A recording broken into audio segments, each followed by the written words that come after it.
Nice. All right, so And Belfish has to actually eat Iron Legacy, and it did actually remove him from the game. It was great. Sorry, go ahead. Real Fan of Fanatic has asked, what does Handelabra mean? And I thought I would just wait until we got on rather than trying to type it out. So the name of the company, Handelabra, comes from a combination of two things. The first is that when I started the company, my dad is one of those guys who says you put your name behind your product. And so he ran a company called the Handle Company for a long time. That is my last name, Handle.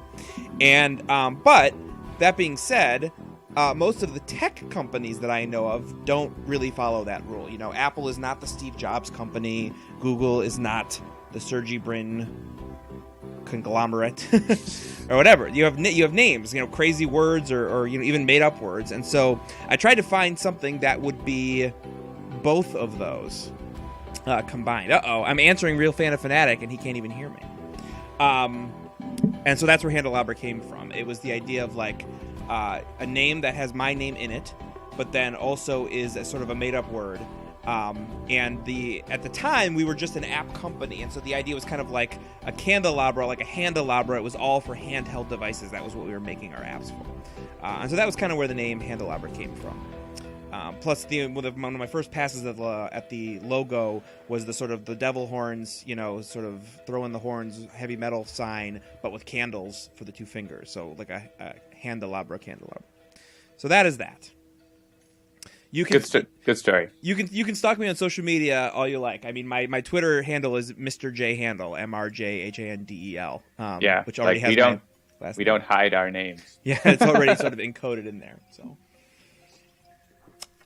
So, welcome everybody to the Handelabra live stream of Sentinels of the Multiverse. Once again, we are in our second post-Rook City world. I hope everybody has been enjoying the new expansion pack. As you all know, the goal of these streams is always to show you how to play the game. A lot of you know how to play the game at this point, so really it's just mostly just to have fun, as well as cover some strategy that will help you win. As we are the developers, you can also be sure to get some insight into the process, like, for instance, where did our name come from? And maybe even see some stuff before anyone else. The game includes a tutorial that covers the basics, but we do our best to explain exactly what we're doing when we do it, and why, and depending on how long it takes us to win or lose, we may... may play more than one full game in a session. We do expect sessions to last about an hour to an hour and a half. Sentinels of the Multiverse is currently available for iPad, Android tablets, as well as PC, Mac, and Linux via Steam. And you can always get the game at sentinelsdigital.com. We are told that part of the game screen is cut off. Uh-oh. Can someone maybe... yeah, no, I see it. You got it? Something screwy going on with OBS. OBS. Yeah, hang on. Let's see if I move this... Huh, why is it still like that? Okay, so that's that. Are you people seeing me changing the size of this? Yeah. Oh, yeah. See, why is it doing that? It's cutting. You have to wait for 30 seconds. Yeah, I know. I'm gonna quit out of the game and start the game up again. I'm gonna keep the stream going so I don't have to stop the stream if we can avoid it. But let's see what we can. Don't interrupt the stream. Do not cross the streams. They are seeing the thing that you did 20 seconds ago. Yeah. Preparing to launch Sentinels of the Multiverse. All right, boom. Nope. That didn't fix it. It's a change of size, but the bits are cut off. Yeah, I don't know where this conversation is going. Yeah, the corner is all messed up. All right, I know what I'm going to do. Here's what I'm going to do. I'm going to kill that. Yes, I want to remove that. Now I'm going to add it back, and hopefully that'll fix it. So, window capture. Sorry for the technical delays here, folks. It's all right. This is the first time we've ever done this. Okay, so there's actually my Steam window. There's my Sentinels window. All right. And I don't have it again, remember? Yes, I know. Yeah, it's because I quit out of it. All right, so let's share screen to John again. Start. I always have to do it twice in the Skype for some reason. Oh, twice didn't do it either. I'm going to have to do it a third time. So nice you do it twice.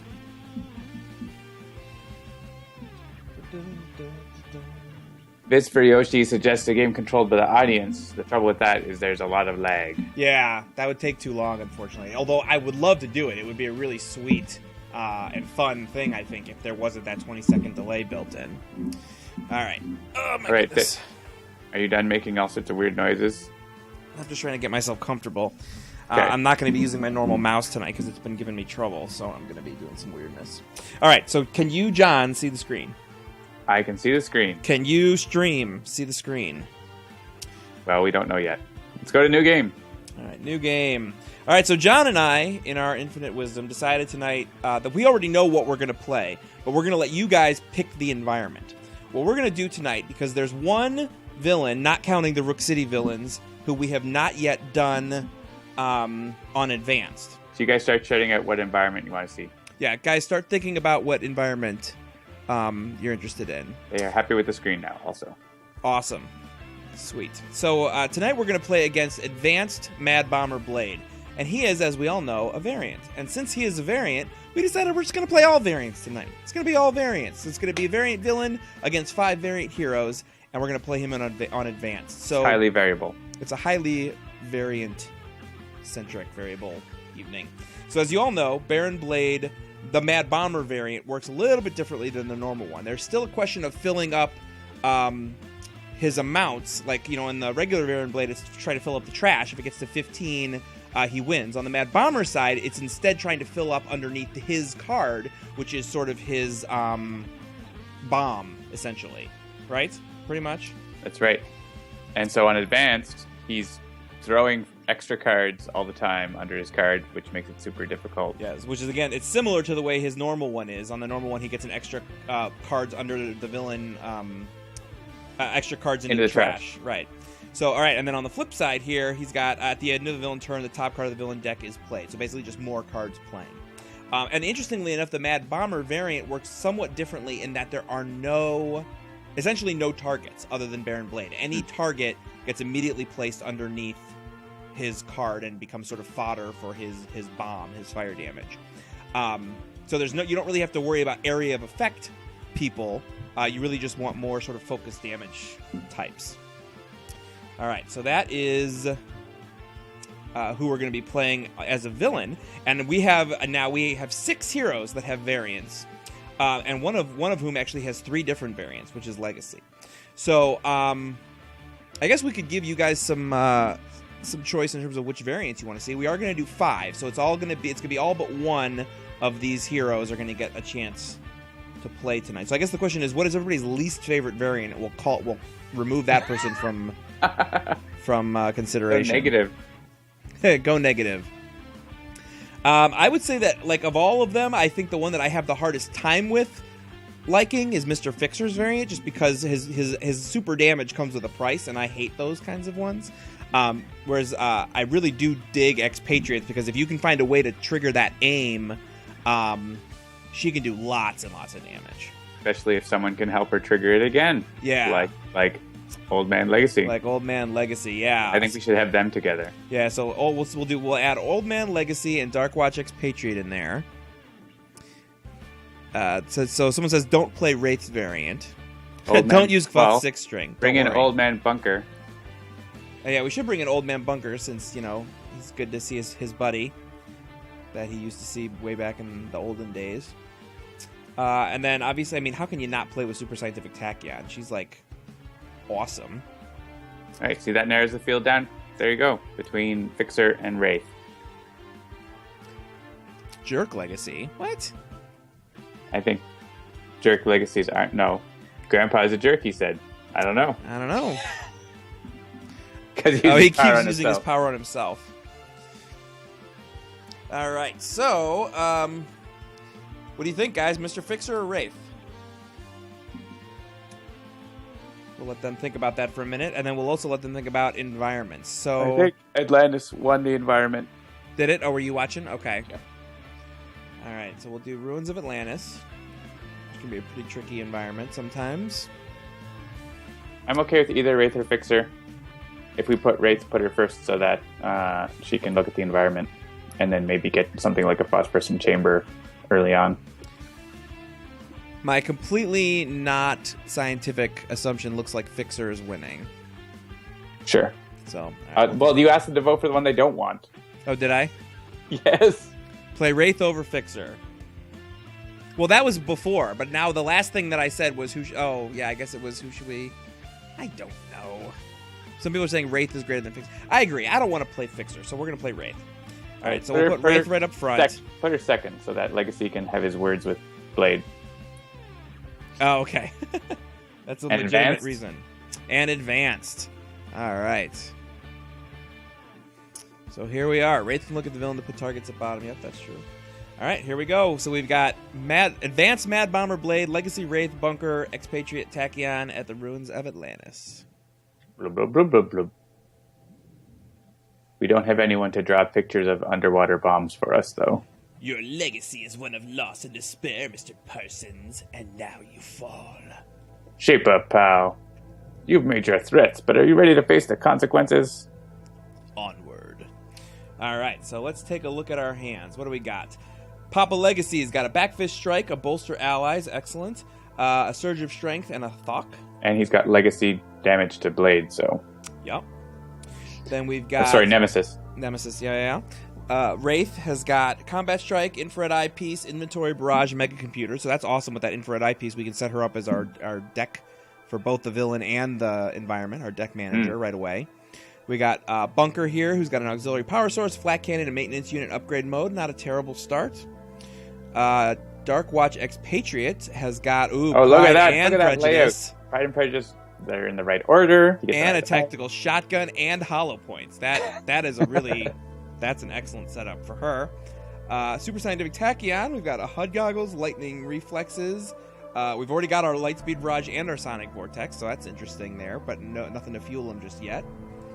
And then we're back to the beginning again. So there we have it. Cool. All right. We didn't talk about who's going to play who, but I think if we're going to be doing a group of 5, I think we're basically just going to be team... Yeah, we'll just collab. Yep.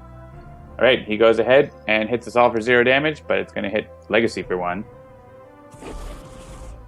Damn, Negasis. Negasis? Negasis. Negasis. Nemesis. Damn. What did he put the mobile defense platform? Oh, but he can't have it anyways. Oh my god, now he's playing all this. Oh, it's a bad start. I guess it's always a bad start. Yeah. With Bomber Blade, because he just starts putting cards under. So next turn he's going to be doing a whack of damage. Yep. Oof, and a Slash and Burn. Which with 5 heroes, that hits hard. Yep. Alright, so he's already got 5, which means his next turn he's going to start off by immediately dealing 5 damage to everyone. Alright, so we don't have any way to prevent damage yet. Be nice to try to get Tachyon to Hypersonic Assault, potentially. So I would suggest Bolster Allies to get a better chance of that happening. Yeah, I concur. Always a good idea to bolster your allies. Especially if you don't have Galvanize to fall back on as like a damage booster. You want to get as many cards out as you can. All right. Oh, good. We got a Pushing the Limits for Tachyon. That's excellent. I'm always happy to see that. And we also want to pile in the damage, so... Yeah. So I would say that unless we want to start experimenting with Super Scientific Tachyon, the best play right now is probably AIM with Legacy's base power. Let's take a look at, Expatriate's power and read what it does. All right. So AIM, increase damage dealt by Expatriate by 1 until the end of your next turn. Yeah, so that will work for her turn, but it's only going to be 1 damage, right? Yeah. So I'm not sure it's useful for it right now, to do it right now. But it might be useful to... I'm just thinking of what other powers we have that might be useful to use. Yeah, I mean, we can do... Experiment is pretty good. Doing Wraith is not bad. Yeah, we could Sleuth, because then if we get Infrared Eyepiece out, we can do that also. Yeah. Right in this first round. I would go with Sleuth. Yeah. And then, of course, you always want to experiment, but yeah, I think actually in this case, Sleuth is probably the better choice. So let's go ahead and use the power. And did we decide on Sleuth? Yeah? Yeah. All right. I always forget that there's also damage or HP healing involved in that. All right, sorry. So click on the Wraith. I accidentally clicked off. So that's one thing. If you ever get in this situation and you're wondering what's going on here, it does say right here, click on the Wraith, then click on the card to use its power. So if you ever get lost because you accidentally clicked out like I just did because my mouse is broken, it does give you the instruction about what you need to do next. All right, so let's see what's going on in the environment here. Perfect. Ooh, all right. Put it into play. Yeah, We're let's get that into +1 play. damage. And we can get rid of it at the start of the environment turn if we want. Yep. All right, so Wraith, I think we already talked about getting that infrared eyepiece out. Yeah. And let's try to keep him from playing targets. All right, so we've got... That's a terrible card, though. Yeah. I would kind of rather get powered remote turret underneath rather than consider the price of victory. Especially because we're going to be discarding probably for phosphorescent chamber anyway. Yeah, put the turret. Yeah. All right, and we get an impromptu great. invention. Excellent. And she's all set to combat stance. Cool. All right, so Bunker. So, we could just go start doing damage. We could start doing an upgrade mode because he's got like, for me, the 3 cards that I want to have in turret mode, which are flat cannon, heavy plating, and maintenance mode. Mm-hmm. But we don't have turret mode, so we might not actually get it. Right. So it's a matter of tempo. Like, so if we do upgrade mode, next turn we'll play 2 cards, right? We give up the ability to use a power this turn, but next turn we can potentially transition right into turret mode, which is nice. But yeah, so what I would probably do is go upgrade mode, heavy plating, and then next turn, flat cannon, and hope if I get turret mode, I would go into flat cannon turret mode. Yeah, you know what? I'm gonna go with you on this one because my initial, as we said many times on this stream, my initial thought is always going to be to deal damage, which would be get flat cannon out. The stream suggested, yeah. The stream reminds me that he will destroy cards when he flips over. So. Right. Yeah, let's just go flat cannon. All right. Shoot him. I mean, I will never, under very few circumstances, will I ever say let's not deal damage. So, plus we're getting a boost from the phosphorescent chamber, so that's good. He does do the most damage on this side, so we need to flip him over. All right. So, as much as I love Pride and Prejudice, shotgun time. I want to get that shotgun out. Like, I want to be beaten on this guy as much as possible. So play a shotgun, shoot the shotgun.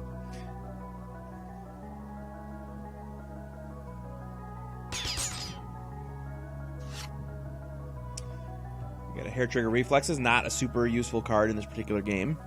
It can actually, we were just talking to Christopher about this today. If you have enough damage boosts, you can kill targets when he plays them and get like an ammo drop off of them, and then they go under him after that. Yes, that's right. So play Pushing Limits and HUD Goggles. Yep. And we don't need, there's nothing else we want to play. Yeah, so. I was going to just skip, and then we'll experiment. And hope we get some damage dealing. Or a Hypersonic Assault would be perfect. Oh, Blinding Speed. So do we want to get rid of that phosphorescent chamber right now? Yeah. Perfect. And we don't have to pay for it. Yeah, he that's doesn't benefit. awesome. I love it. And now we're going to do Supersonic Response, and since we've been dealt damage, we get the extra bonus there. Gaffa Dream says it's the wrong order. It doesn't matter. Because it's Feng Shui. Feng Shui. Okay, sure. And the Font of Power. Font This of is Power. an interesting game so far. Yeah. So he's going to play a card, which is the one we know, so it's going to go under him. Yep. Which is an extra damage, and that's an extra damage. Oh man, this could be bad. Because these would have been extra damage next time, right? But now there's so now we get a Devious Disruption, so we can destroy our equipment. So let's see.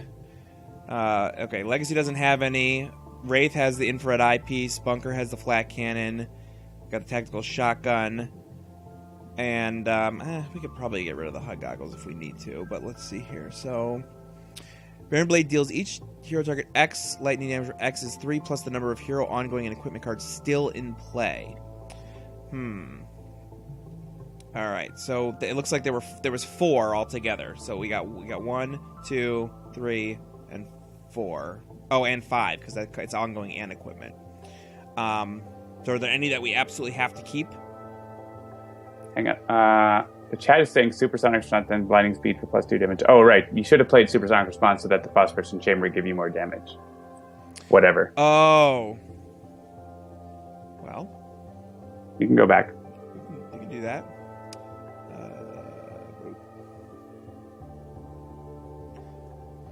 Thank you, chat. I just got so excited about getting rid of the environment card without having to pay for it. There we go. So there's 3 and 3 there you go. Instead of 2 and 2. So we're down to 15. Could matter. It very well could matter. All right, so we got someone saying to keep the shotgun and the flat cannon. Sorry, I don't know what happened. Right, so the Atlantean Fauna Power plays out those things, and those are annoying, and then we get the Devious Disruption, which is talking to us about discarding cards. So we have 5 cards in play. Legacy has none. We got Infrared Eyepiece, Flat Cannon, Tactical Shotgun, and then Pushing the Limits and HUD Goggles. So the question is, which of these do we want to keep, if any, knowing that we're going to be dealing 3 plus X lightning damage, where X is the number of those cards that are left? Yeah, I'd get rid of the eyepiece because she has an impromptu invention to get something else. Agreed. All right, should we get rid of Flat Cannon? No. Yeah, keep the damage dealing. We need to keep those. Yep. So then we'll keep the shotgun. Yeah. Yeah. Because we don't have any way to get it out. If we had a decommissioned hardware, then we could, but we don't. All right, and then I would get rid of Pushing the Limits, and because we already got the card draw from it, so I feel okay about that. And then and then the HUD Goggles is the one that does. Yeah. So what do we have? What does she have that we might want to play? That's the question. We got the Lightspeed Barrage and the Sonic Vortex. Yeah, but with the Lightning Reflexes, I wouldn't worry about the HUD Goggles. Okay, we'll get rid of that too. So. All right. And now he hits us for 5. 6 to him. Yep, 6 to Legacy, 5 to Wraith, 5 to Bunker, 5 to Expat, and Tachyon. All right, so Motivational Charge, not terrible. Wraith, we got a Mega Computer. Okay, I'll take it. Bunker gets a Recharge Mode.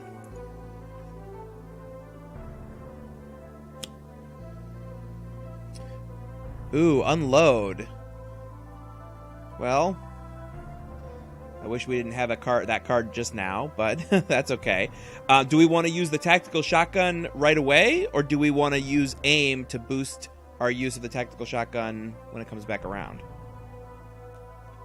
We'll do more damage if we just use Tactical Shotgun and then use it again on her turn. Yeah. Just Shotgun. All right. We'll get him to flip. Most likely, so. And she gets a Sucker Punch, and there's nothing to use it on, but that's okay. It's from the Burst card.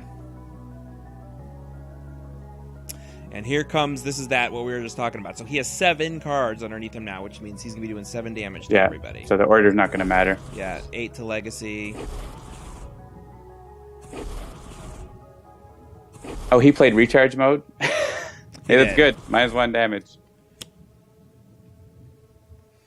Ugh. And Flesh Repair Nanites. Oh, crap. Well, I guess we weren't able to. I guess it's better than more targets. Yeah, so in the long and the short of it is we want to flip him this turn.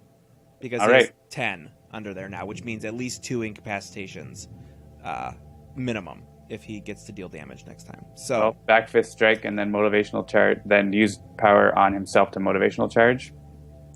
It's going to be 3 damage, which is 1 less than Expatriette, but the healing might make a difference. Yeah.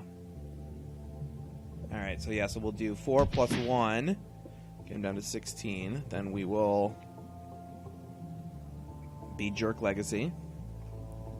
We'll get him 1 little healing there, and then deal some more damage. Jerk. All right, so and another Backfist Strike. Excellent. Okay, so All right, that's impromptu. yeah, I was gonna say let's definitely impromptu. So that lets us draw a card. So we get a razor ordnance. Cool. Oh, good. Then get a micro-targeting Yeah, I was gonna say and a razor micro-targeting ordnance. and razor ordnance in play.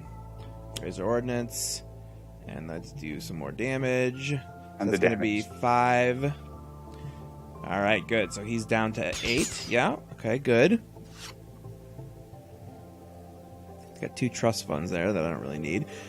Do we want to destroy recharge mode? Yes, we do. All right. May as well play heavy plating. And use flat cannon, I would say. Yeah. Yeah, at this point, focus damage is the only thing that matters, I think. Because if we can't... we are going to flip him before the environment turn. Yep. Actually, Expatriette might be, depending on what she's got. Well, we could hollow point and tactical shotgun, and then that would definitely do it. Because tactical shotgun is... Yeah, that would do 6. That would do 6. Shock rounds would be slightly more efficient.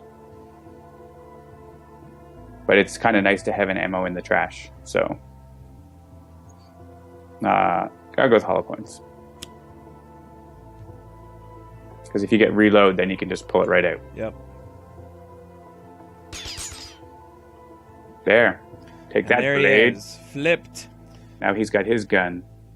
Yes, all right. And so he's going to destroy... How 10. many cards? 10 Basically cards? everything, yeah. Oh, Pretty so much. yeah, just choose for me. Yep, so everything that's in play. So basically we're starting over at this point on the other side now because that 10 underneath Right, is gonna destroy basically 10 destroy cards. everything in play. Oh, and there's that. So let's take a look at what he's got on this side just to remind ourselves. Yep, all right. So when flipped to the side, Baron Blade's maximum HP is 40, restored to 40 XP. Hero ongoing cards and or equipment cards are destroyed, where X is, we already talked about that. Yeah. At the start of the villain turn, Baron Blade deals the hero target with the highest HP X energy damage, where X equals the number of cards in the villain trash. So right now, 0. So right now 0, which is good. Whenever a villain target enters play, it is destroyed, right? So it goes into the trash instead of goes underneath him. And the advance is at the end of the villain turn, play another card, basically. Yeah, so he goes at double time. So if we get takedown, we'll want to play that for sure. I think we have one. Don't we have one? Oh, no, we have a hero giving this interception. That's what I was thinking it was. All right, so let's see what we got in terms of the trash. We've got only 3 burst cards, so probably not time to use that Lightspeed Barrage just yet. But we could do a supersonic and accelerated assault to do him some damage and get burst cards in. If we play lightning reflexes. Yeah. Yeah. You could save lightning reflexes, but I often end up with a whole bunch of them. So Yeah, no, I think that's a good call. Let's do it. Any particular, should we do either one first, or does it not matter in this particular case? And it doesn't matter in this case. It did before because of that +1.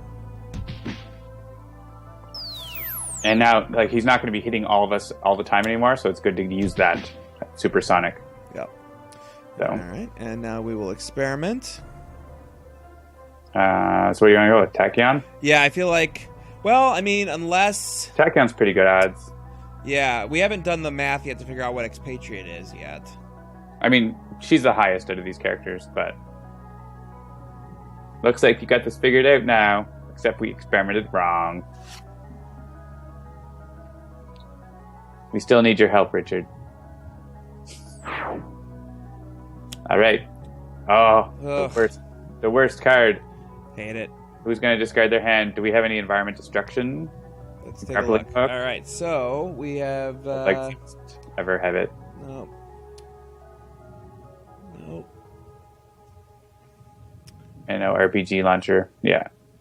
So, yeah, let's just discard Tachyon's hand. Yeah, that's what I was going to say. He can be effective without a hand with scientific Tachyon anyway, so... Yep. Actually, Legacy can help her maybe get a fleet of foot or something. Yeah, yeah, exactly. As Sentinels, you can discard. At least one of those was a burst, so it wasn't a total loss. Who is considered to have the highest? Doesn't matter. 0. All right, there goes Blade Battalion. But he doesn't play another one. Oh, and then he plays Consider the Price of Victory Ugh, anyway. Of course he does. Right, because he reshuffled, so it's back in. Yep. All right, so let's see. Discard. In this case, I would probably discard either Next Evolution or Surge of Strength. Next evolution is actually really good to have in this situation because he does one kind of damage.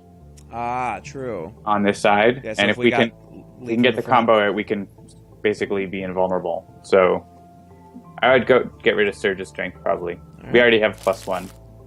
We're probably not going to play that. All right, Wraith. We have a mega computer in play, so I would say. Yeah, our trust fund. Yeah, we have. There's 2 combat stands too. Yeah. All right, and 2 maintenance units, so I'll get rid of one of those. Yep. All right, and Expatriette. Put the ammo in because we have a reload. Yeah. All right, and now we're going to do some damage. I'm going to choose for me, so that'll be 2 + 1 for 3. Yeah, if we get next evolution, because he does X energy. If we get next evolution and lead from the front, then we can just choose energy and then be safe from his mega damage, because he's going to be doing 6 damage next turn. Yeah. So. Well, and I mean, we could do heroic interception right now. I would start going for the next evolution combo, personally, because if you get that, then he can't really do anything. You know, like he does energy damage, and even once Legacy is the highest, because as soon as he hits 2 other people, Legacy is going to be the highest, right? Right. And so if Legacy can be immune to energy, then we're set. All right. We'll give it a try. And who do we want to use a power? We want to do Tachyon? Yeah, I mean, everybody's back down to their base powers, so... Right. I don't think we need to use the next evolution right now. So, but like next turn, probably. So I would go with Tachyon. Yeah, especially since she doesn't have anything to play. And she needs health. Oops.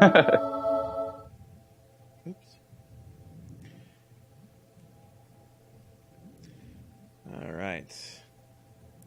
Yay! All right, so there isn't anything hypersonic assault, punchy, but there is a hypersonic assault, so that's awesome. Luckily, there aren't any heroes at 2 hit points or less, or she has to kill them. Yeah. I'm sure the chat has some stories of that happening to them. I've heard a few. Cool. So he can't deal damage. Oh, and excellent. There's an expiring presence. Expiring presence. That is my expiring presence. All right, so... Oh, that's right, we don't have that mega computer in play because it got killed. I forgot about that. I mean, yeah, mega computer or whatever. Yeah, not that it matters, but... Combat stance? Yeah, I'd say combat stances. I like combat stance, and then trust fund if we don't get anything good for next turn. Yep, and let's sleuth out that environment. Trash.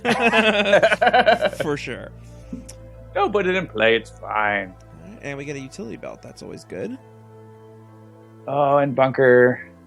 Yeah, I would do upgrade mode here because we don't have anything powers to use. I guess we could draw more cards with Aux Power Source, but I would, Yeah, I didn't used to use Auxiliary Power Source very often, but I've been finding more and more situations that I like it. I tend to like to get bunker with a really big hand with the hopes that, like the Omni Cannon will come out or something, or just to give myself options. Right. But we are pretty low in HP at this point, so... Yeah, I mean, upgrade and heavy plating, and then and hope we get something we can play into. That would be... I think let's give that And the nice thing about upgrade mode is, like, if you get external combustions, you can just start spamming those 2 at a turn. Well, recharge mode we could switch into, maybe. We'll mode it up. Alright, so... we don't have a gun, so it doesn't make any sense to use reload at this point. Well, I guess we could put it into our hand, but I feel like we want to get damage dealing out. Play Pride or Prejudice. Yeah, and this is one of those situations where, like, I always want to get Pride out first so that I can have it to play Prejudice, but you always want to get Prejudice out because it's the one on the left. It really doesn't matter. I know it doesn't matter. So we'll get that one out on the left then. All right, and we will deal some damage to Baron Blade.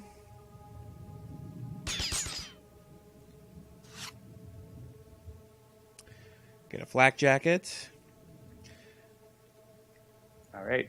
No cards. Experiment. She may as well experiment on herself. She might get a Lightspeed Barrage, 2 of them, and almost end the game. Ooh, hey, Fleet of Foot and a Sonic Vortex. So yeah, we'll play a Fleet of Foot so we can get one more burst card. Not that it matters because there's only one. Oh, right, yeah. RPG Launcher. RPG Launcher, excellent. Oh, and play Lightspeed Barrage. Yep, there it is. Boom. Deal Only 8. 8 damage, but you know. And another That's 3 from 11 Sonic damage on Vortex. this turn. For, and yeah, stop. And we draw a Blinding Speed. Cool. Hallway Collapse. Well, all good. Yep, so I'll just choose for me. That was a really good draw set, yeah.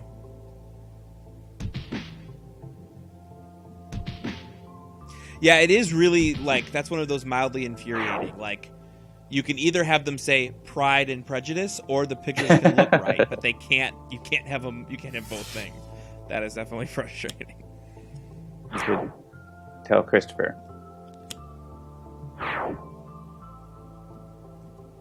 Hey, wait, did he deal damage? I thought he got hypersonic assaulted. They actually, the chat room pointed that out. It expired because we used her power on Legacy's turn. Oh, it expired at the start of her expired turn. on her turn. Oh, yeah. Okay. That's too bad. Wah. Well, Inspiring Presence, I feel like. Yeah, that's going to be because we did not get the next, what's it called?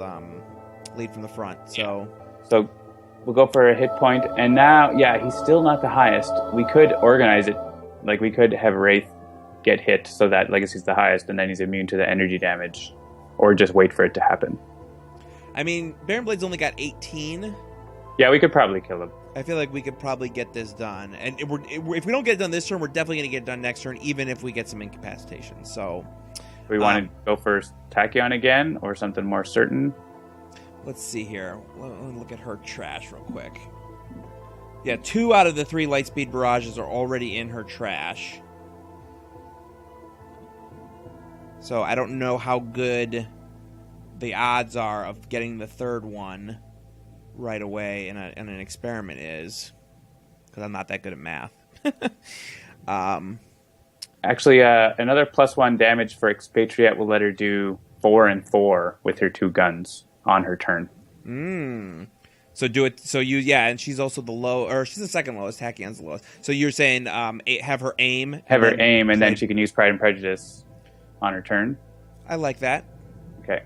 Yeah. And give her a health. Yep, I can get behind that.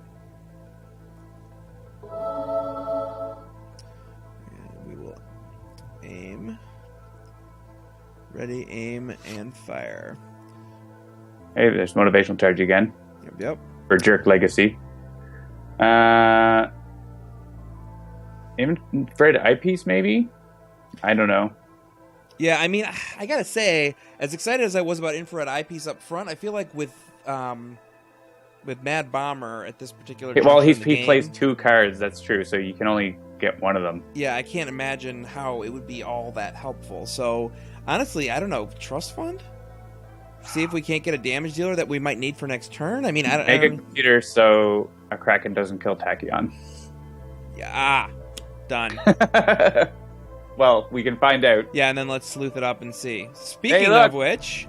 Yeah, trash. This card deals the non-environment the lowest. Unless we have a synaptic interruption. Check and see. If we do, then we can keep it. She definitely does not have a synaptic interruption. Yeah, so... Yeah, trash it. Trash it and hope his brother... If we had, then we could do that 5 over to Blade, but... Alright, so what do we got? Gatling gun, maintenance unit, recharge mode. To be honest, we could maintenance unit into recharge mode and draw 2 cards. I don't know. He can't actually do a whole lot though. So if we don't destroy it, we can play 2 cards. But then we can't use powers, basically. Right.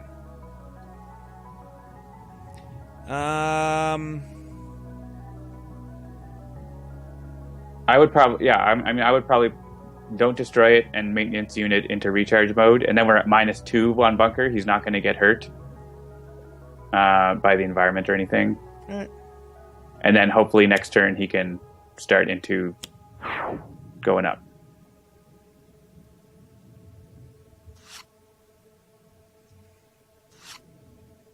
Yeah, we could have. Adhesive foams. We could have stayed into it, but yeah. All right, and as we discussed, we're going to get Pride out, and now we're going to use them both. So we'll start with Pride. which will allow us to play Prejudice. So we'll do 4 damage with Inspiring Presence and Aim. And then, yes, we do want to use that. Alright, so that gets him down to 10. And another RPG launcher. We are ready for the environment. Yep. So Tech doesn't want to play that. Yep. And we can experiment. Yeah, I mean, if she does get it, then the game's over. If she doesn't, such is life. Oh. Discard. Nope. And another Blinding Speed. Man, that environment does not know what is coming. Or if he plays like a Backlash Field or something. Hey, look, Mystical Defenses. Good thing we have a Mega Computer. Though it's helping Baron Blade also. Helps us more on the balance. Yeah. Hey, Combat Stance.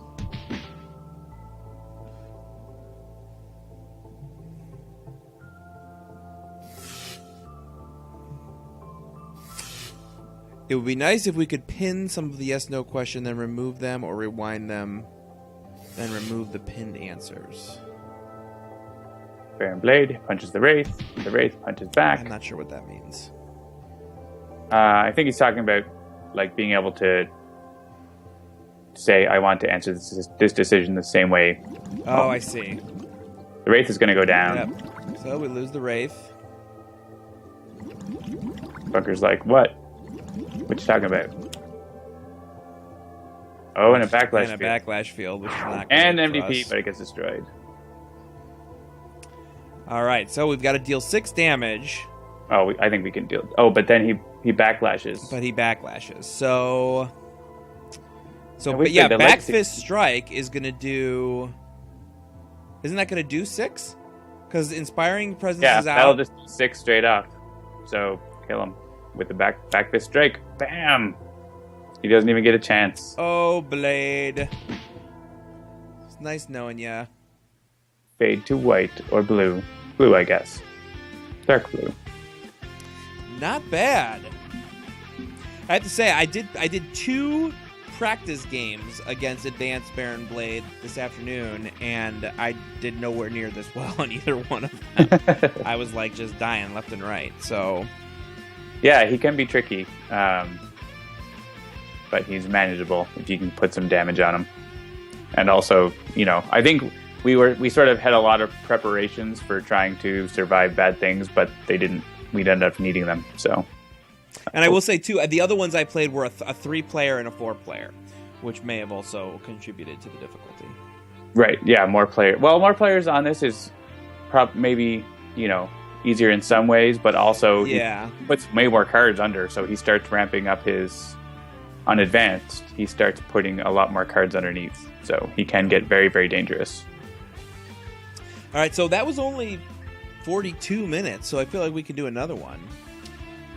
But as usual, we had not planned ahead for a second game, so I don't know. What does everybody want to see? And there's none left, man. That's so awesome. He always has like the stats ready to go. Yeah. So just to return to what Sockfoot was saying, we are planning to make improvements in the UI for sort of repetitive decision stuff, especially around certain cards like Twist the Ether. But it's something we have to be very careful about to do right, because we want to make sure that you always have the ability to make those decisions and not be really annoying when like you have to go back and undo or whatever. So so it's something that's very tricky to get right, and it might seem like, oh, just do this, it's simple. It's almost never like that in Sentinels. Almost nothing is simple, so we have to be very careful about that kind of thing. But we are planning to do it, so to do something like that. All right. So everybody seems to think that random is the way to go. Just press random once, and we'll play that game. All right. And then, but I would say with one addendum that we go advanced. Sure. Advanced first. Advanced. Here it is. Ready? Here we go. 3, 2, 1. Boom. Oh, Advanced Mad Bomber again. Can I push it again? I don't want to play against Advanced Mad Bomber again. Okay, press it once All right, more. second time. All right. Advanced Chairman. Sweet. Ooh, in Silver Gulch. Okay, I can get behind this game. With his Nemesis and Unity. it's a little comical, him being like so shadowy on this like bright summer day. Oh no, it looks like it's time to make some friends. friends. The quote here, those match up so well. She's like, oh no, time to make some friends. Do we want to do the 2 and 2, or do we want to just team it up again? We could do 2 and 2. I'll take take Fixer and Fanatic. All right, perfect. You'll take the Fs. Yeah. I'll take Unity and Bunka. Let's see what everybody's got. All right, so Unity, Bbot, Brainstorm, Supply Crate, Volatile Parts. All right, well, Bbot I can get behind, as well as Brainstorm. She's going to let her draw some more cards. Volatile Parts now does the correct amount of damage. What's that? Volatile Parts now does the amount of damage that it says on the card. All right, so you've got a style and equipment, a toolbox. I'm sorry, a style, a tool, a toolbox, and a salvage yard. I like hanging on to that salvage yard until later in the game. An Omni Cannon, Gatling Gun, upgrade mode, ammo drop for Bunker. And then... Final dives. 2 final dives, excellent. And end of days. And end of days, yes. So let's see what he does, and we might want to end of days right away. Yes, and then actually, before we go any further, let's go see what the advanced rules are here. So, advanced chairman. The start of the villain turn, if there are any underbosses in the villain trash, the chairman flips. So, normally, it's up. You need to have 3 underbosses. Which is, I remember, I was reading about this earlier. This is a really interesting advanced rule, because it seems like, oh, well, the chairman is immune on this side. You can't attack him. So, getting him to flip earlier seems like you can start attacking him earlier. But, you really don't want the chairman on this side. Because he deals damage on this side whenever damage is dealt, right?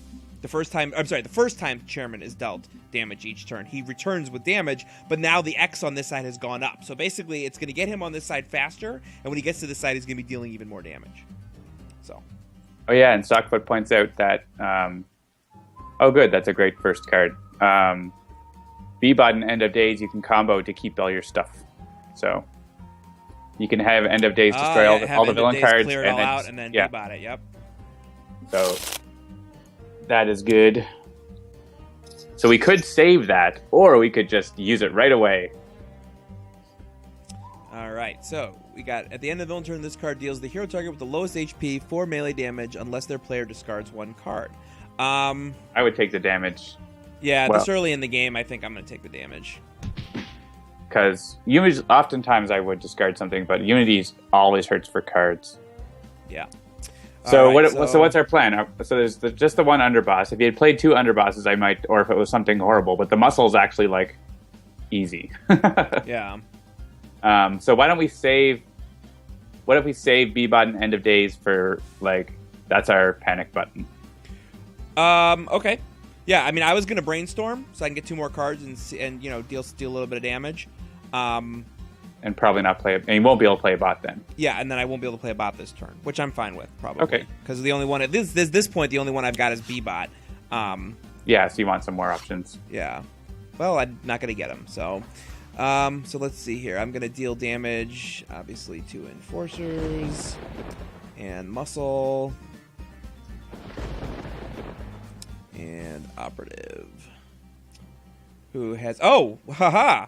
We forgot to read the Operative's advanced rules. Yeah, the Operative also is advanced. Yes, because she is also a character card, so she has advanced rules as well. So on advanced, she reduces damage dealt to the chairman and herself by 1 on this side. And on her flip side, she is incapacitated, but she does still have advanced rules, which is at the end of the villain turn, chairman deals the hero with the highest HP 2 melee damage. So basically, aside from already increasing the damage that the chairman is going to do, she has him start doing even more. So yeah, that's... Oof, I had not realized that. All right, well, anyhow. That's all right. It's only 1. Yeah, and then I'm going to go ahead and skip. And draw something good. Flash Forge. Well, there you go. If something you really want. Like... All right, Mr. All right, time to punch some guys. So whatever you don't have. Well, actually, if you don't have anything, then I could put out nothing and not have to destroy anything.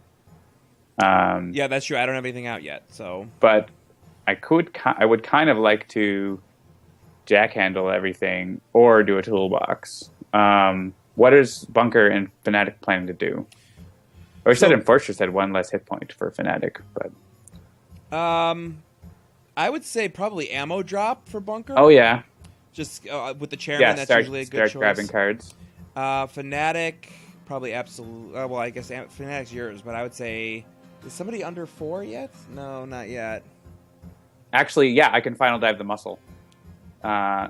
If you do some damage to him now with Fixer? Yeah, so I'm gonna save the jack handle for when I really need it, and so I'm gonna use toolbox right now to get a couple cards. I have to destroy it, but that's okay. And then I will hit the muscle with Bitter Strike.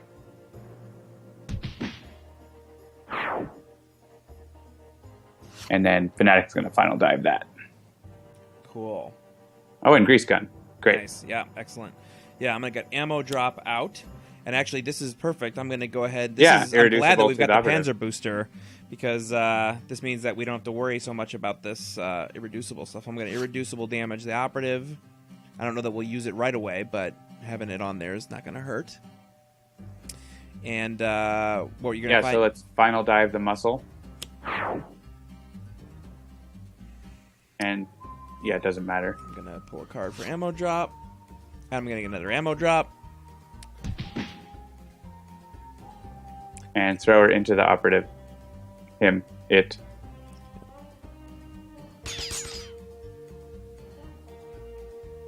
And then I will punch the operative twice. Enter key. Yep. The keyboard shortcuts are going to be working again. Don't worry. I broke them in an update, but we fixed them. Yes, we broke them fixing something else, as is always the case. That is software development for you. Yep. Oh, this could be... Is it? No, it's this one. Whew. Good. All right, don't worry. It's at the exact time that you don't want it, because it's the only time it's actually really dangerous. Yeah. Do we want to discard? I don't think so. Yeah, I don't think so either. Takyon's not in the team. Or Night Mist. Not yet. All right, and first target to deal damage, I will choose for me. Yeah, just choose for me.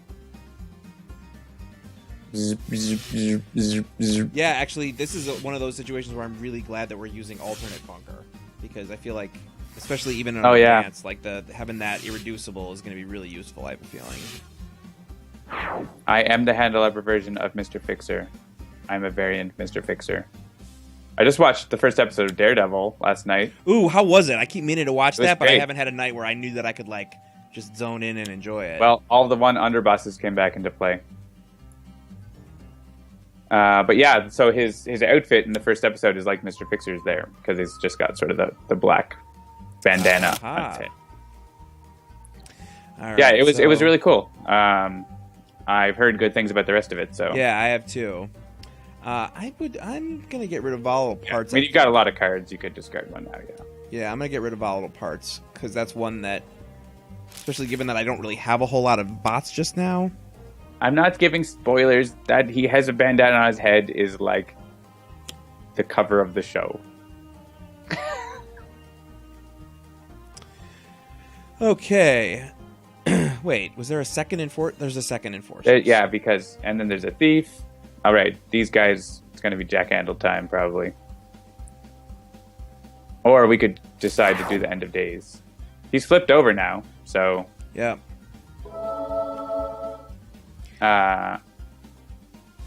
Yeah, so he's going to be making them all do more damage, which is pretty annoying. Yeah, all right, so... Yeah, I think even though I don't have any... You could do a supply crate. Yeah, maybe I'll do that. So what's our plan? What are we doing? Deal damage. Can't just deal damage against. You have to plan it. You can, we can just focus damage on the chairman. He will hit us hard. I was thinking we could end of days, but that's going to get us hit a lot from. We could end of days grease gun, and the operative wouldn't hit us. Aha. And with Bebop, we can keep the grease gun around. And then once those guys don't have anything in play, the game becomes a little easier against these guys. But I don't know. Maybe it's too early for that. Maybe we try to do more As long as we keep B-Bot and End of Days and Grease Gun around, we can always pull that off whenever we want. Right. All right, well then, even though I don't have anything, I'm going to do Inspired Repair. Okay. And see if I can get another... oh, okay, good. So there's a Raptor bot. And then I'm going to go ahead and play... You could Supply Crate. Yeah, now I'm going to Supply Crate. Oh, and a Platform bot. Excellent. All right, so now I'm going to kill that Supply Crate, and I think I'm going to get the Form bot out. Yeah, if he's your first one, I think he's better to have first. Yeah. All right, and I got a Hasty Augmentation, so that's not bad. All right, and then I'm doing 3 damage. Do I want to get someone out, or do I want to start whittling someone down? Or do I just want to hit the operative? I mean, I really, really, really dislike the Thief, but is anybody else planning on getting... Let's see what the other players have. So he can do... Like, I can Jack Handle... Then if we're gonna not do... Well, what else did I pick up it? I picked up Charge. So yeah, I can just directly charge and kill that Thief. And then I can just use Bitter Strike on something else. So I can take care of the Thief. I got it. All right. Yeah, and these Enforcers are... Actually, I might do the Jack Handle thing. I'll just do the Jack Handle thing, and then Fnatic and Bunker can pick off the rest.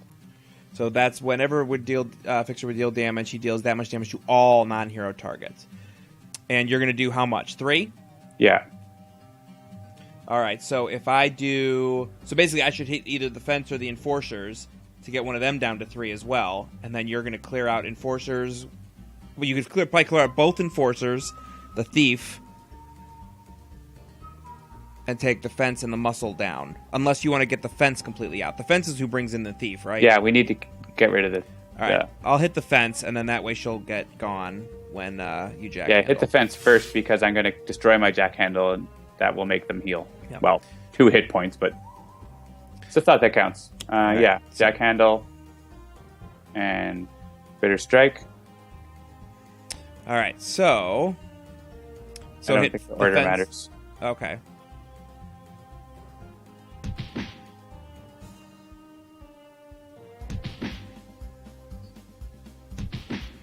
Bam, bam, bam. And now the operative hits back. Yep. Then I can take it. She likes it. Yep.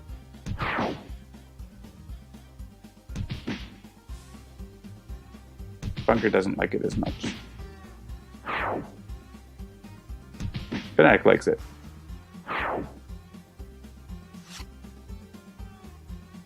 Oh, and Hoist Chain. That's great to have. And here For comes me the to Moist destroy. Chair. The Moist Chair. All right, so Bunker. Let's see here. So didn't you have ammo drop? Did it get destroyed? It got destroyed. Oh, by the Thief. Yep. Well, now you can put it out again. I guess. Unless you want to do something else. Yeah. I mean, I feel like trying to get Omni Cannon set up is kind of a fool's errand. Yeah, I don't game. usually try to play it. And frankly, a Adhesive Foam Grenade in this environment... The environment usually helps us here. Yeah, I'm just gonna ammo drop again, and then Panzer Buster the operative again. The operative or the chairman? Yeah.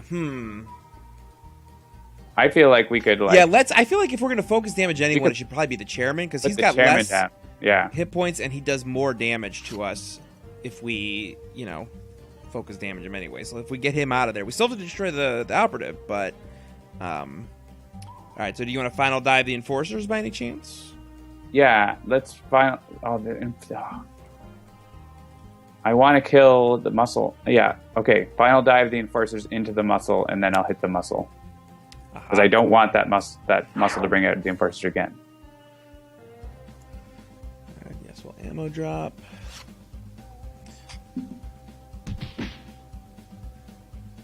And then, of course, Matthew Hayes is going to come out and hit us, but I would rather hit the chairman, but especially since I'm doing so many instances of damage. But yeah, hit the muscle. Chairman, you're next.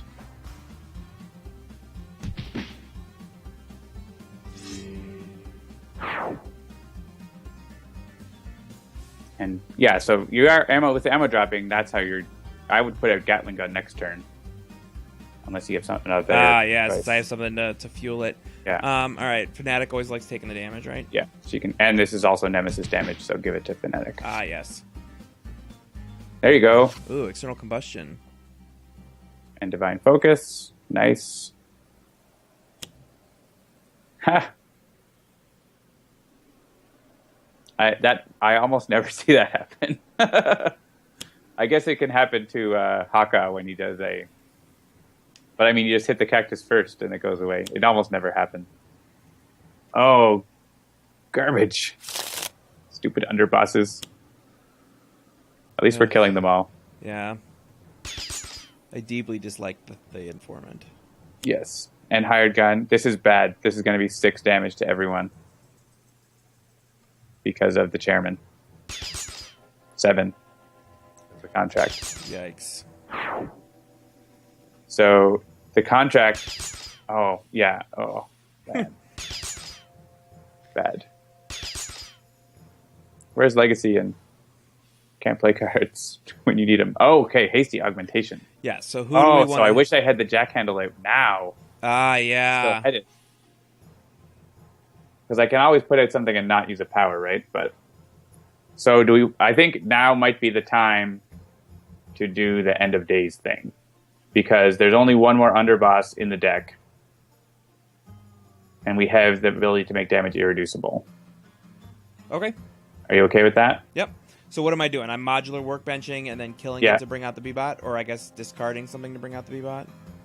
I'll probably just destroy it because I don't want to discard that hasty augmentation. Hey. Yes. Informant. Well, that was a freebie. Yeah, and let's do whatever you need. So this is dangerous with the informant because we're like doing stuff and hoping that really bad stuff doesn't happen while we're getting it set up. All right. So grease gun. Because if I play grease gun, and something crazy happens. Yeah. We have to try it. Grease gun. Okay, good. That's not hitting B-bot, so that's good. Can't use powers, can't draw cards. All right, so you might want to not play a card. Yeah, that's exactly what I was thinking. You could use external. Yeah, I would say not play a card. Just skip and maybe either do the irreducible thing or just draw an extra card. That's what I would suggest. Well, are either of these guys having reduced? Is like the chairman's having reduced damage right now? Yeah. Yeah. Yeah, I want to make him irreducible just because. Yeah, while the operative is alive, that's happening. Yeah, that's right. Chrysler points out Grease Gun prevents something crazy because they can't deal damage to get rid of B-Bot. All right, end of days. Do it. They're back healed to full. Almost. All right, and I can hit it. I can hit the chairman for damage. May as well. Because everything else is going away. Yep. Right, he can't react. Another divine focus. All right, now beginning of the environment turn. All right. So destroy all those things. Is there? And don't just choose for me. You have to click them. If you do choose for me, then B-Bot might happen first. Right. So yeah. So what order do you want me to do this? These don't matter. They can just click on the bad ones first. Okay. It doesn't matter, just as long as they're bad. Well, yeah, and I also get ammo drops from all of these, so I want to make sure I do those before the ammo drop leaves. Yeah. So environment and villain cards first.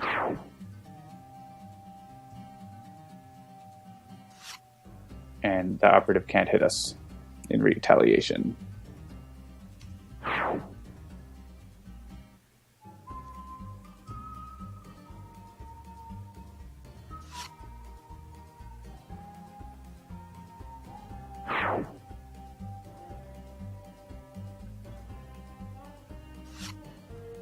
Yeah, Bunker's getting all kinds of stuff. Yeah, actually, Omnicannon might not be a bad idea. Yeah. All right, so now... so now you can destroy... I would destroy... B-Bot has to get destroyed last.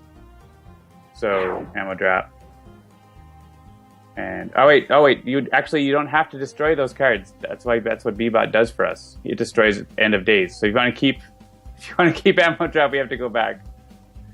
You have lots of cards. Yeah, I was going to say, I'm all right. I forgot that part. Yeah, so just B-Bot has to be the one that we destroy. The chat's probably going to freak out when they see it.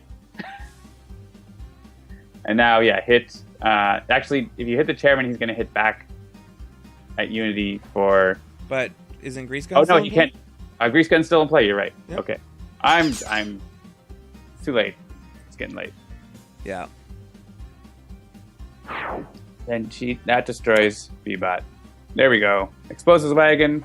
All right, time to pile. Now, Unity can do some damage before Mr. Fixer goes. So another undivided attention. Oh, but Grease Gun's still in play. Awesome. Yeah, focus. That's perfect, actually. So now, yes, the deputy comes out, but hit the chairman as much as you can before Grease Gun goes away. Right. So Grease Gun, but then we also still have what's it called out. So. Or Panzer Booster, not out, but he's still irreducible, so that Crooked Cop isn't going to matter. All right, so who does the most? The most damage. Fanatic. Fanatic's going to do 1 and 1. So if you do hasty augmentation, it'll be 3 and 3. Actually, explosive items will make it 8 total. That's going to be the highest. Yeah. So hasty augmentation on Fanatic. Yep.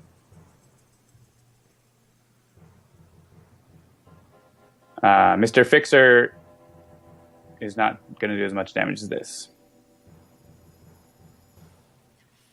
And he can't actually use a power right now anyways.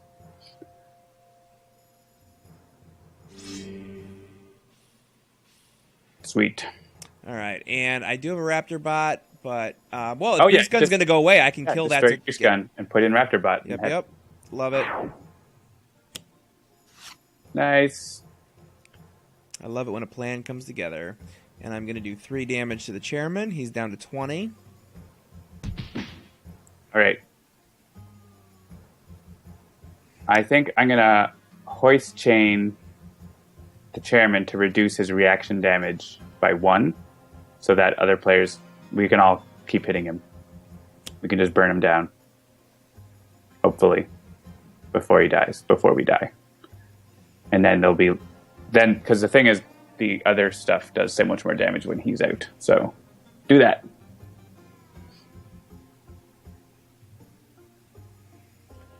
Oh, yeah, 5 damage. So I got Explosives Wagon plus Nemesis.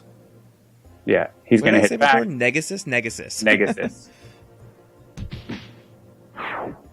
Fixer's fine.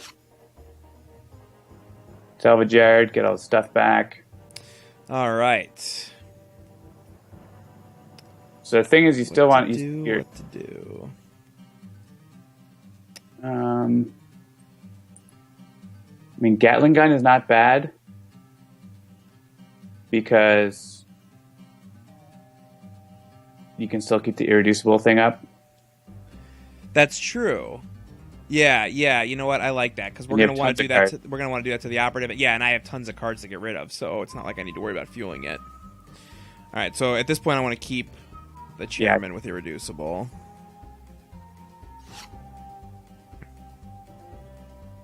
And then you're going to be able to do a couple damages on your turn, which reduces the pain of the chairman's response. All right, you don't have a ton of cards to fuel a Divine Focus, unfortunately. No. What are you thinking?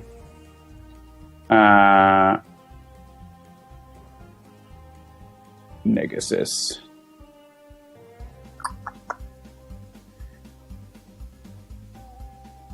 How much damage is he going to do? He's doing 4 back, but it's +1, and then it's -1. So it's not going to be hit by Undaunted. So let's just do Absolution and hit the chairman. It's painful. With Absolution or with... With Absolution, that's going to do... Oh, wait. You've got It's gonna Explosives Wagon, so... It's going to do the same. But it doesn't matter. All right. It's either 4 or 2 and 2, so...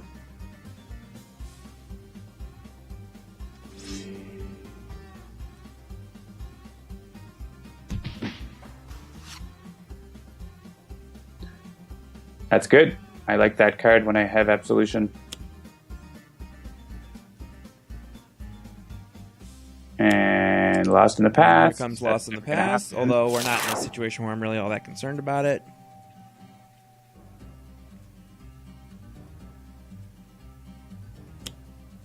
And the Prison Break, of course it is. Now we all die. Mr. Fixer will probably die.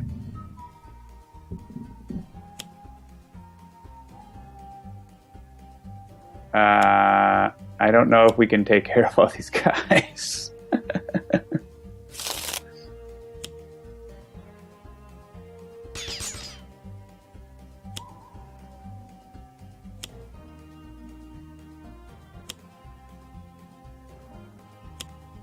Well, we had a good try. We had a good try. He's gonna do a lot of damage. 8 damage. Oh man. And then they just heal because cards are getting destroyed. Alright, so Fixer is in caps. Fixer's down, Bunker's barely alive. And I wish I had that card for Fnatic. Bunker can discard lots. He has lots of cards to discard.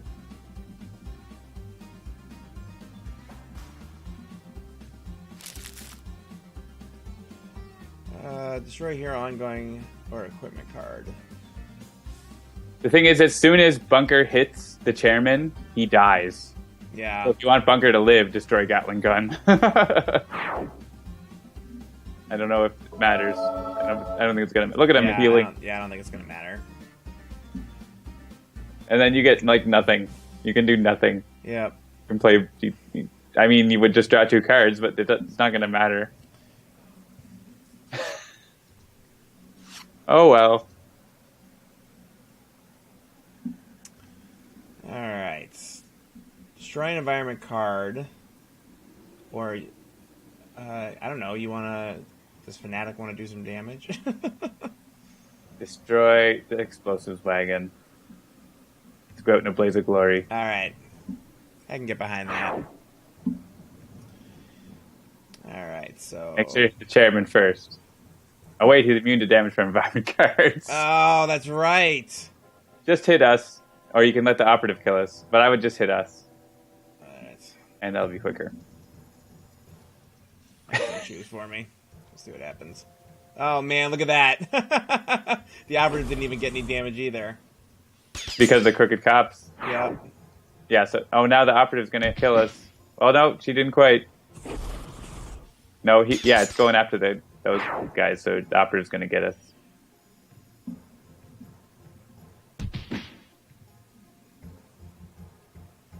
And there goes Fnatic. Yeah. I mean, Explosives Wagon has definitely taken out a lot of these cards. Yeah. Oh yeah.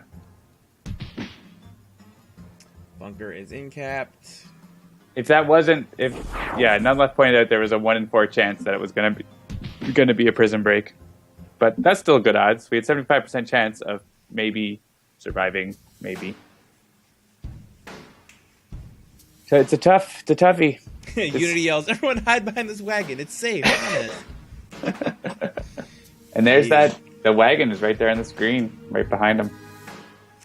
Yeah, so the chairman is expanding the Pike Industries to Silver Gulch. He's going to start a mining operation there. And he has succeeded by taking out all the heroes. Sad muffins.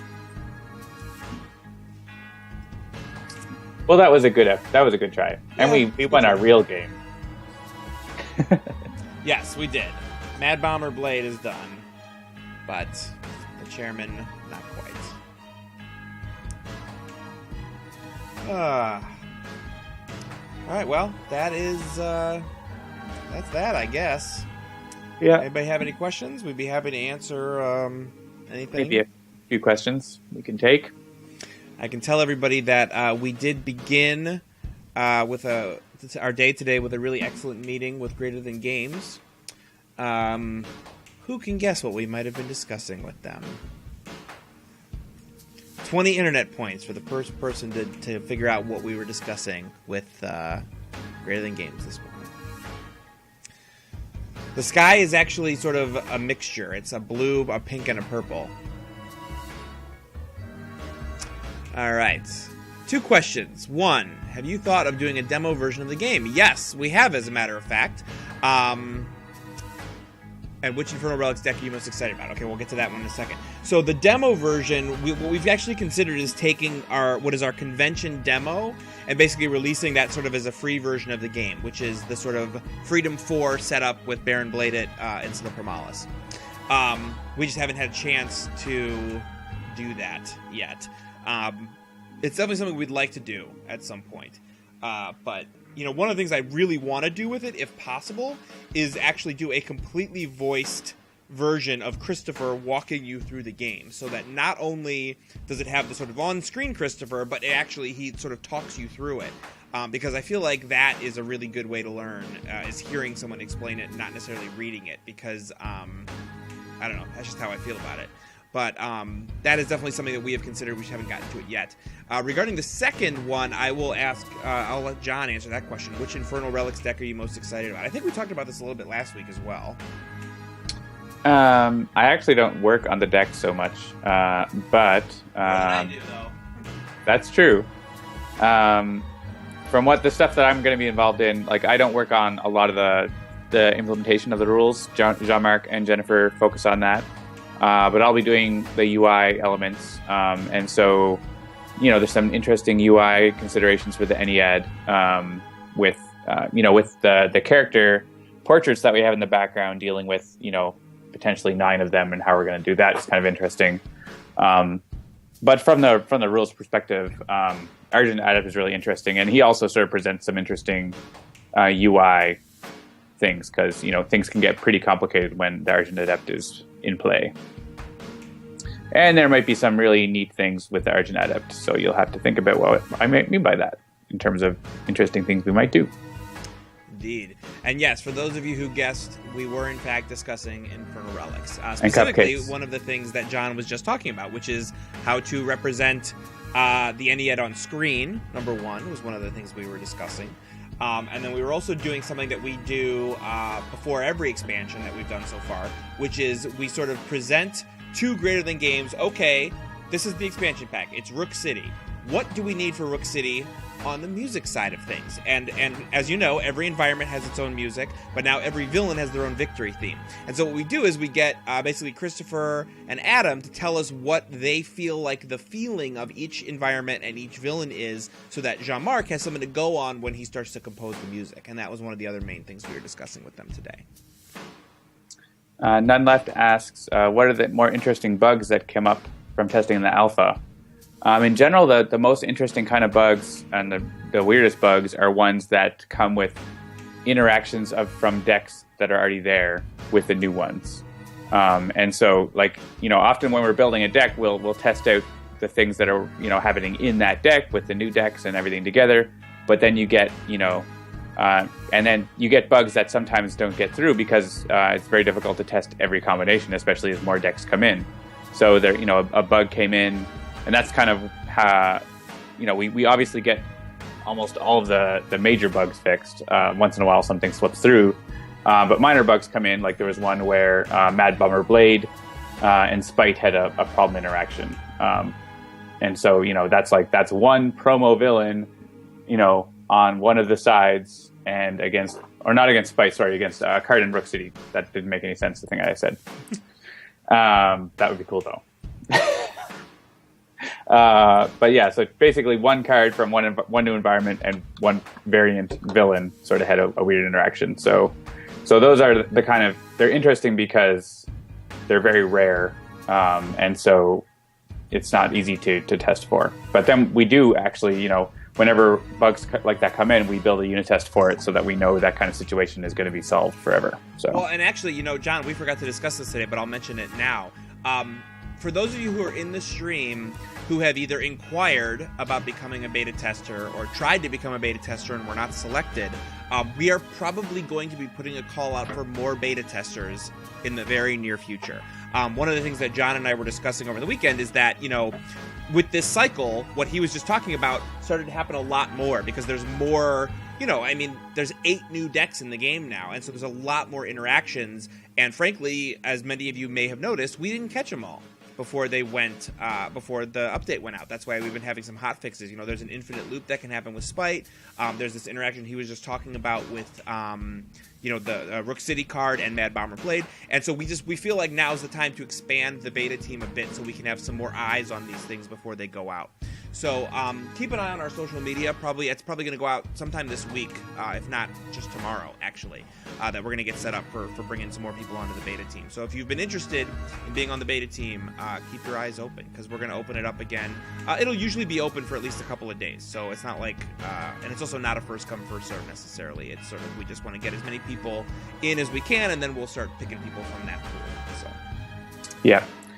Someone asked, Sockfoot asked if I can reproduce an error. Would you like to see? Yep, you can send us an email or go to our webpage to the contact page, or right in the game you can send feedback from the credit screen. You should go show that screen, Jeremy. All right, so yeah. And when you do that, it'll send us an email. It's nice when you send it from in the game because it automatically attaches a version of the game and information about your computer or iPad or whatever, which can be helpful for us to know what's going on. Include as much detail as you can, screenshots, all that kind of stuff will help us. You should also check the FAQ to make sure that it's actually a bug and not just misunderstanding, which is sometimes happens.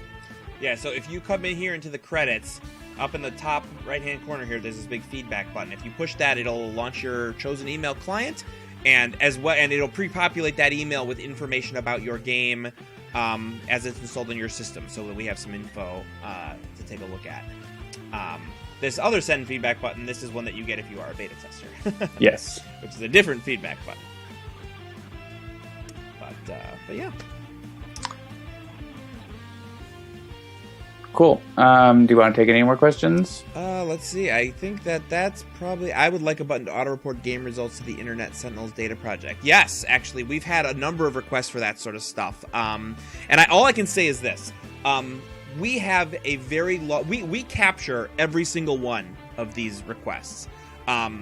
They're all in a big list that we have somewhere. But you have to keep in mind, there's only 4 of us.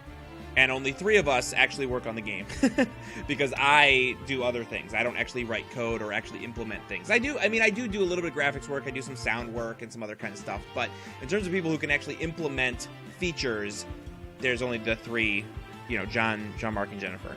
And frankly, it's always a question of priorities. Right now, up until 2 weeks ago, our priority was Rook City. And right now, we have 2 priorities: Infernal Relics and multiplayer. Those are our 2 highest priorities. Now, there will be other additional features. Like one of the things that we've wanted to put in since the beginning of releasing the game was the damage animations and the sort of calculation animations where you can see how the damage is being built up before it gets dealt. And that was something we really wanted to get in from the first release, but we didn't have time, so we just sort of worked it into the development cycle so we could get it in with this big Rook City update. And there will always be little bits and pieces like that, but just rest assured that we want to get these features in as much as you guys want to see them. But it's just a question of what's realistic given the amount of time we have and the amount of work hours that it would take to get anything done. So. Yeah, and I think for us it's more important to have expansions and multiplayer the priorities, so that's what we're focusing on, and we get other stuff in sort of as we can. So a request to select the music during gameplay, probably not. We might potentially do that at some point, but that's not a priority. The villain tracks are like 30 seconds. They are not suitable for looping while you're playing the game for like half an hour. So that's, it might seem like a nice idea, but it's not going to be good. You can, obviously if you want, you can turn the music down and play your own music or play the soundtrack. That is true. Yes, you can always get the soundtrack. Now, I will say this, we know that what's currently available as a soundtrack is just the base game. Rook City at least at this point, we may rethink this, but I'm pretty sure at this point we're going to stick to the idea that Rook City soundtrack is going to be released with Infernal Relics as one big soundtrack. So soundtrack volume 2 will be Rook City and Infernal Relics, and will also include some of what's it called, Mini Pack 1. So that's probably not going to come out until Infernal Relics comes out. We also do have a question here that is, are you on schedule for Relics? And I will answer that yes, we are. The schedule for Infernal Relics is that it will be released sometime in the spring or summer of 2015. And we are definitely on track for that. Yeah, it's coming along well, so. All right, cool. Well, I think that'll do it then. So thanks again, everybody, for joining us once again for Sentinels Live. We do this every Tuesday night at 8. Tell your friends. And unless there's anything else, John, I think we'll call it an evening. Yep, I think that's about it. Thanks for joining us. Thanks for joining us, everyone. Have a good night.